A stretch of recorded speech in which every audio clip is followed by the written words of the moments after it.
Hey again, everybody. Welcome back to another episode of Speaking of Sundara, where I talk about Sundara, my fantasy RPG setting. This week, I wanted to touch on something that I thought was very interesting about my own setting that I did as a deliberate choice when I first started releasing the Splat books back during the initial run of Cities of Sundara. But I've kind of left it in the background, I've left it understated, so I thought this week I'd just come out and talk about it wholeheartedly and see whether it was something that really interested folks who either didn't notice it or who haven't checked out the setting yet and who weren't really aware that's what I was doing. But to begin at the beginning, when a lot of us sat down to play a high fantasy traditional RPG, we often make certain assumptions about what we're going to find in there, whether it be the kind of creatures that are going to exist or the sorts of plots we're going to run into, things like that. And one of the assumptions we often have for the background, for the setting, is that when it comes to the politics of the day or the governing political structure, we usually make the assumption that it's going to be feudalism. And when I say that, I'm not talking about it in a very specific academic sense. It's a very complicated historical subject that I am not going to be getting into those details on. But when we think of feudalism, just hearing the term, we usually think of that medieval structure where you have the king, and the king has their nobles, and beneath the nobles there's the gentry, and beneath the gentry there's the peasantry. And it's a rigid hierarchical structure where everybody essentially has to owe fealty to those above them. So, the peasants do what the gentry tells them, the gentry do what their liege lord says, their liege lord is appointed by the king is the one who ultimately has divine right and ultimate power. And there's a lot of reasons that we make that assumption. I think a big part of it is that period, particularly regarding the Romantic era where we have all the Arthurian stories, things like that, is a very heavy influence on a lot of our fantastical setups. And so it's just kind of assumed to be the default. How many times have you played a game where either you had an evil nobleman was the ultimate antagonist, or you had a quest from the king as your just opening line of the game to get you really invested and to let you know what it is you were supposed to do. But it's very interesting, at least I think so, of when you take that assumption out and you see what it leaves behind. Because if we actually look at our history as humans, feudalism was only around for a couple of centuries. Well, a couple. It was around for like 700 or 800 years. A long period of time for any governing structure, but in the entirety of our history, there's a lot of other stuff that we've tried. And so I thought, why not have a setting that was as diverse as what we've actually done politically, particularly when you, as I mentioned in the very first video I did for this particular series, reduce the idea of nations and just get rid of it. And so for those who have not read the setting yet, Sundara as an RPG setting is a place where there aren't really countries as we think of them today. The idea that there are borders on a map with very particular boundaries, I suppose, that people are or are not allowed to cross, or what makes you one nationality or another, or puts you under the jurisdiction of one ruler or another. The largest structure you're going to find as far as power goes is a city-state, and you have things like Ironfire, Horde Reach, Silk Gift, lots of the supplements that have come out for those. But a majority of the setting are clans who live, in their own unincorporated townships. You have places where you have small towns that have either elected leaders or just a traditional structure where people help out their neighbors because that's what it takes to survive out in the hinterlands. And you don't really have anything as big and grand as we would think of, a king or a queen or an emperor. There have been empires, and there probably will be empires again, but generally speaking, the scale is very small. And when you have a scale that small, feudalism doesn't really naturally arise in the way that we think of it, with things like, King Henry VIII, or, so powerful rulers like, Louis XVI, things like that. And so it allows a lot of freedom and a lot of suspension of belief where you can just do a lot of other things with your political structure. And for folks who haven't actually gone through the setting, I have a couple of examples I've done of Ironfire, for example, is basically capitalism if it was capable of making long-term investments.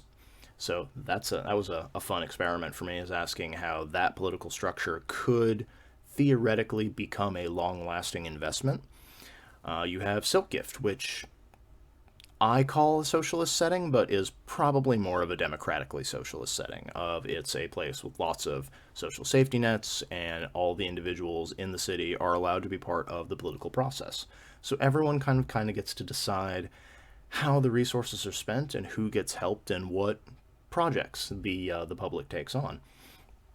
If you go out to other places, small towns you'll find in Broadmead, for example, is a place where there's a governing council instead of a ruling council, let's say, where each district of the city has its own elected representative and they all come together to solve problems that affect things outside their particular neighborhoods.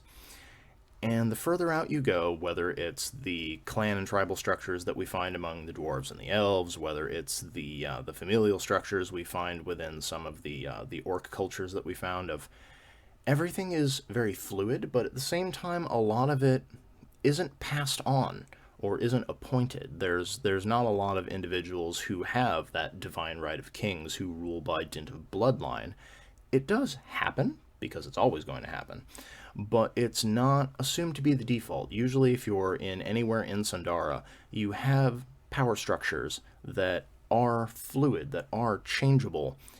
And I think part of the reason that that is so important to keep in mind when you look at the setting is that one of the main themes of Sundara as a setting is that it's not trying to reclaim some mythical past. It's not attempting to go back to a golden age of the way things used to be. It's encouraging players and game masters to think of unique and new solutions to problems, to really expand your idea beyond what solutions have been possible in the past and come up with what you think is going to work for your story. And I think part of what encourages that is not having these huge structures in place that are very difficult to resist and very difficult to change without a full-on political revolution.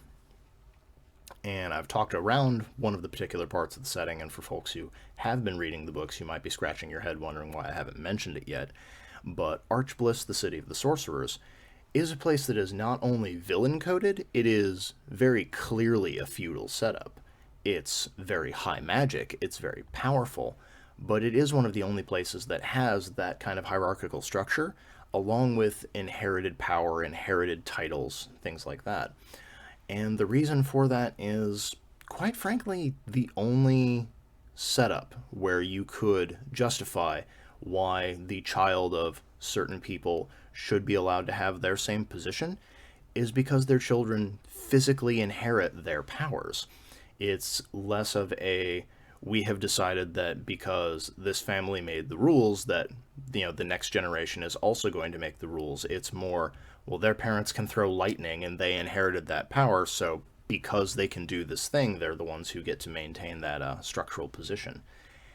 And there's a little give and take within Archbliss of new sorcerers can come up and the ranks can shift and who has what amount of power within the city, within the structure can change.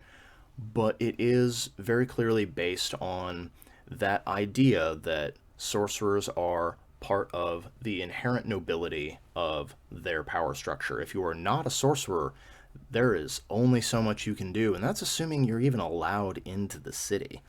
And those without magic at all are basically not allowed in for any reason, unless they have some huge amount of power. They can bring something else to the city that the sorcerers need, and they come up with an excuse for it at that point. And it was something that I thought was very interesting and that I've been having a lot of fun with, and it really came to my mind while I was working on Guilds of Sundara, because it's a thing that I wanted to offer to game masters and players alike. I wanted to have some kind of wider reaching power structure, some sort of organization, without going back on making countries, nations, as I had said I didn't want to do. And one of the obvious ways to do that is the structure of a guild.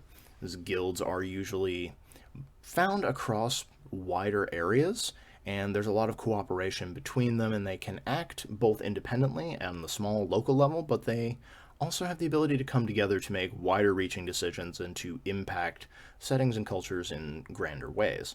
And if just looking at our own history, we have things like, the Freemasons and their ability to finance wars and get entire things started just with the American Revolution. Of large portions of that are because this guild more or less agreed they were going to help make it happen. And it's not even a conspiracy theory is what makes it interesting, is when you get a certain number of people and you organize them and you point them toward a certain goal, you can make a lot of things happen, either good or bad. And so I think what we're going to see going forward is that we're going to find the guild as a more common power structure, and one that I think game masters will find far more fluid and far more functional than a poorly defined monarchy that we often have in a lot of our settings. But that was sort of this week's ramble to give folks an idea of what I'm working on and what I'm trying to put together for future installments. If there's a particular political ideology or political philosophy that I haven't put in the setting yet, and you would like to see how it would be expressed through a place as fantastical as Sundara, leave it in the comments below. I will read them and I will see what I can do going forward. Keep an eye out for Guilds of Sundara, and until next time, happy gaming, everybody.